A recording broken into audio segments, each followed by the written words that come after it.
Assalamualaikum warahmatullahi wabarakatuh. Jumpa lagi bersama saya dengan Aing Lee di video tutorial Cakar Media. Baiklah, pada kesempatan kali ini saya akan memberikan materi tentang subnetting IP kelas C. Di bagian materi ini saya akan membagi dua pembahasan. Yang pertama untuk memahami terlebih dahulu tentang subnetting, yang kedua adalah cara menghitung subnetting pada IP kelas C. Oke ya, langsung saja. Di bagian materi ini kita membutuhkan beberapa persiapan awal materi. Tentunya di sini Anda dituntut untuk memahami materi-materi yang terdapat di sini, yaitu ada 5 poin materi yang perlu Anda pahami, yaitu memahami kelas IP address, yang kedua memahami tentang ID network dan ID host, yang ketiga memahami struktur bilangan biner, oktat desimal dan heksadesimal, 4. Memahami fungsi router dan operasinya, serta memahami dasar-dasar dari jaringan komputer. Nah, jika kelima poin ini Anda sudah pahami, tentunya akan lebih mudah ke depannya untuk mempelajari tentang subnetting. Oke. Berikutnya, apa itu subnetting? Subnetting adalah teknik memecah network menjadi beberapa subnetwork yang lebih kecil, atau lebih spesifik lagi yaitu subnetting adalah proses memecah suatu IP jaringan menjadi sub-jaringan yang lebih kecil yang disebut dengan subnet. Subnetting digunakan oleh pengelola jaringan komputer untuk memudahkan dalam mengelola jaringan, seperti melakukan alokasi IP address sesuai dengan kebutuhan jaringan.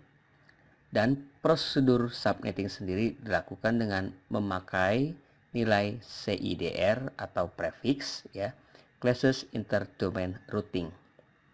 Nah, pembahasan CIDR ini nanti kita akan bahas di materi berikutnya. Ya, jika Anda sudah paham apa itu subnetting, sekarang saya akan coba memberikan sebuah analogi dengan jalan ataupun kampung. Nah, di sini analogi subnetting dengan menggunakan tanpa subnetting, artinya analogi jaringan tanpa menggunakan subnetting atau belum menggunakan subnetting.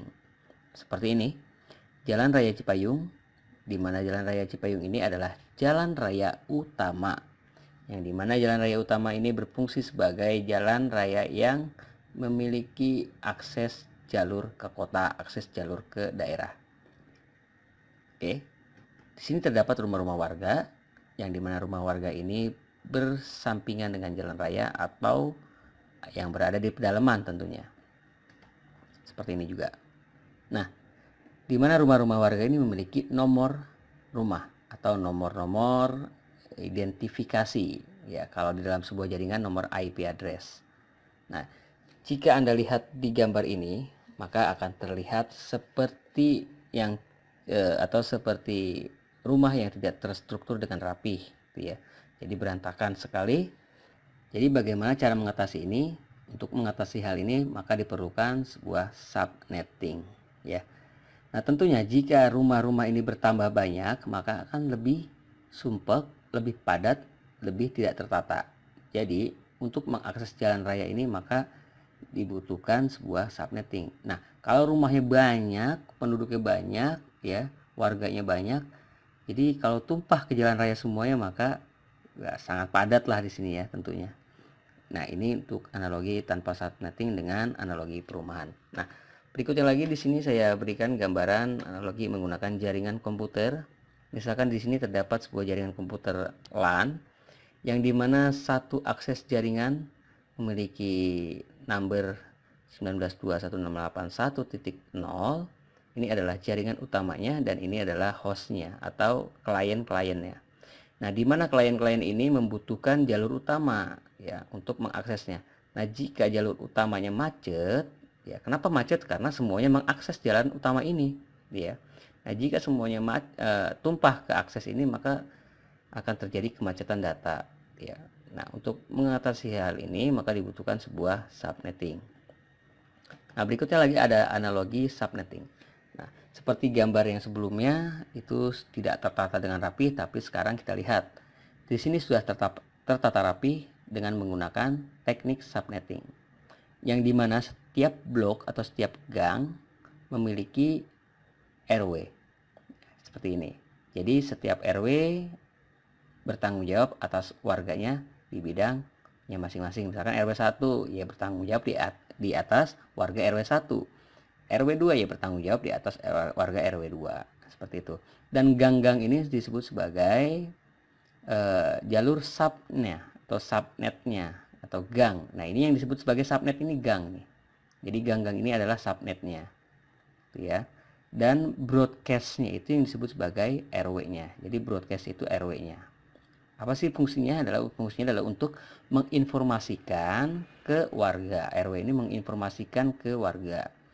Berikutnya, analogi subnetting berdasarkan jaringan atau pola jaringan. Di sini Anda bisa lihat ada jaringan A dengan alamat ini dan alamat ini. Nah, di sini adalah subnetnya. Jadi lingkungan jaringan A, maka dia tidak akan mencampur adukan lingkungan jaringan C. Jadi dia tertata, ya, tertata rapih di sini. Nah, untuk mengakses jaringan internetnya di sini dikatakan sebuah jaringan internet, ya. Alamat jalan raya ini, ya, jalan raya ini adalah jaringan internetnya. Maka dia harus melalui jaringan ini terlebih dahulu. Jadi tidak bisa langsung kemari. Jadi dia harus melalui ini dulu. Mari baru kemari. Ya. Sama hal dengan juga dengan jaringan-jaringan yang lainnya. Dia tidak bisa langsung ke jalan utama, tapi dia harus melalui subnetnya terlebih dahulu. Untuk apa? Agar lebih efisiensi.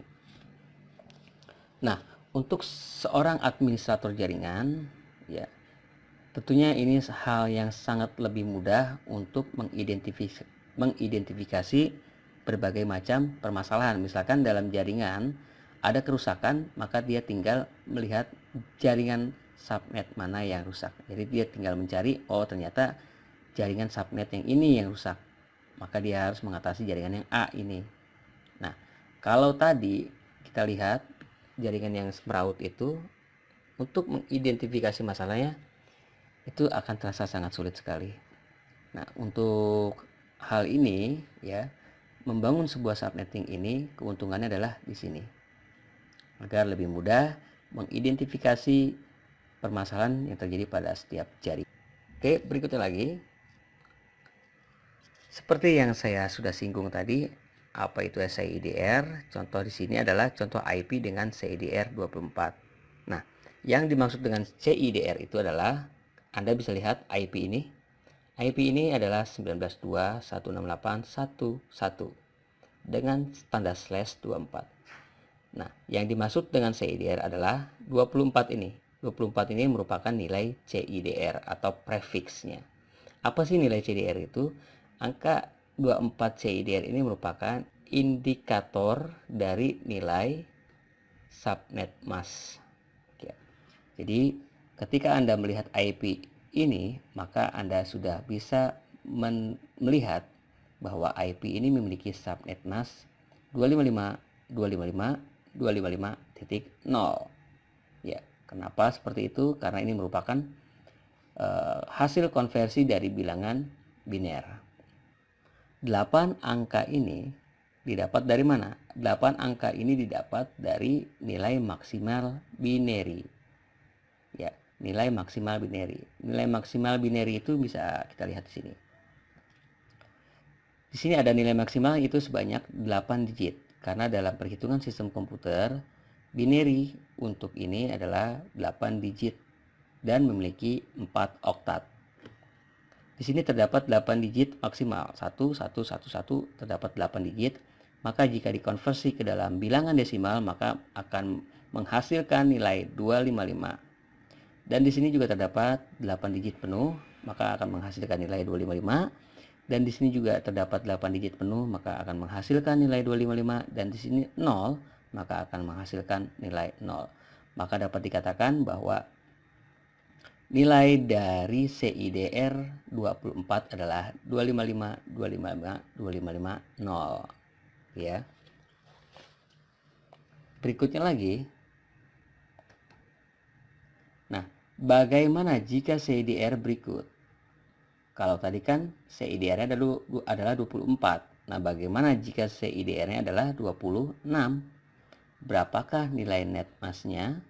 Nah, untuk menghitungnya, ya. Untuk menghitung ini kita membutuhkan sebuah perhitungan tabel yang lebih mudah. Saya akan coba buka tabelnya menggunakan Microsoft Excel seperti ini. Di atas di tabel ini kita sudah ketahui bahwa net mass default kelas C adalah 255, 255, 255, 0 net massnya, dan memiliki binary digital 118 ini ya, dan di sini 0, maka akan menghasilkan nilai maksimal 24. Jika ditotalkan 8 dikali 3 maka hasilnya ada 24, maka akan menghasilkan CIDR 24 di sini. Saya akan tebalkan ya.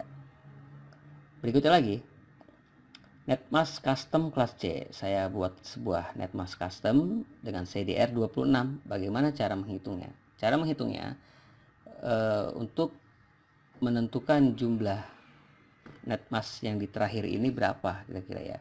Tinggal kita menambahkan 2 digit di sini. Karena di sini kan 24, lalu kita tambahkan 2, berarti 26 di sini ya. Nah, lalu ini yang jadi pertanyaan, berapa nilainya ini? Nah, untuk menentukan ini kita membutuhkan sebuah tabel konversi. Ya, tabel konversi ini dihitung dari perhitungan kelipatan setiap angka yang ada di sini. Misalkan 1 ya, 1 tambah 1 2, 2 4, tambah 4 8, 8 tambah 8 16 dan seterusnya sampai 8 digit di sini ya. Oke, saya akan masukkan dari kanan dari kiri ya.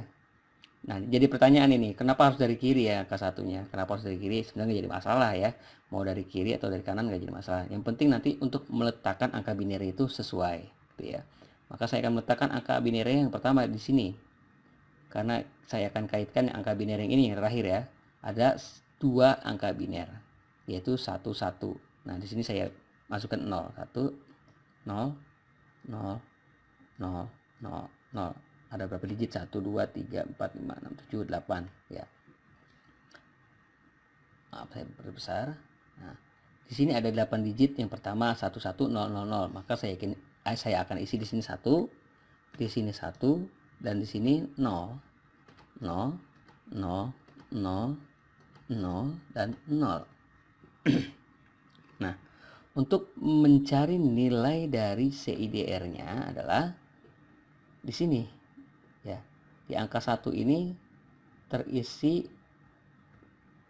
angka 128 dan di angka 1 ini terisi angka 64 dan di angka ini terisi angka 32. Nah, jadi ada nilai true jika di angka 128 memiliki nilai 1, maka nanti akan dijumlahkan. Misalkan saya akan jumlahkan 128 ditambah 64. Kenapa hanya 2 yang ditambahkan? Karena berisi nilai 1 dan sisanya nggak memiliki nilai 1, maka diabaikan saja.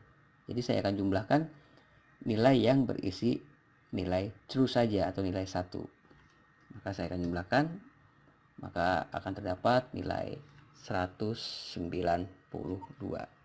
Nah, kesimpulannya jadi di sini kita didapatkan bahwa nilai CIDR dari custom CIDR 26 adalah netmasknya 19.2.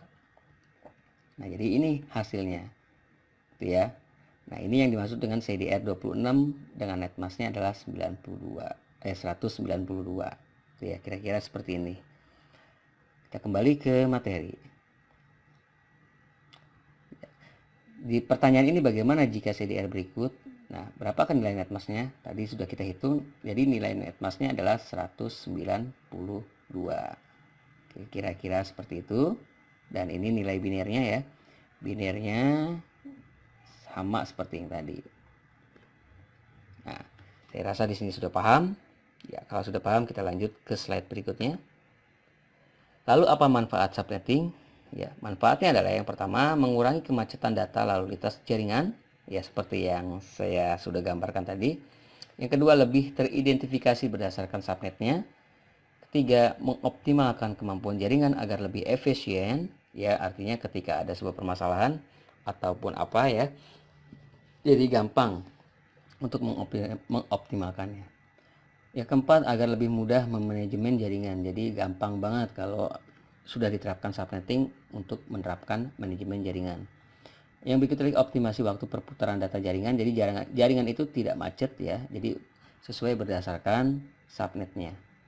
Yang keenam, manajemen bandwidth data internet. Ya, jika pakai internet, jadi kita bisa manajemen bandwidth berdasarkan kebutuhan jaringan.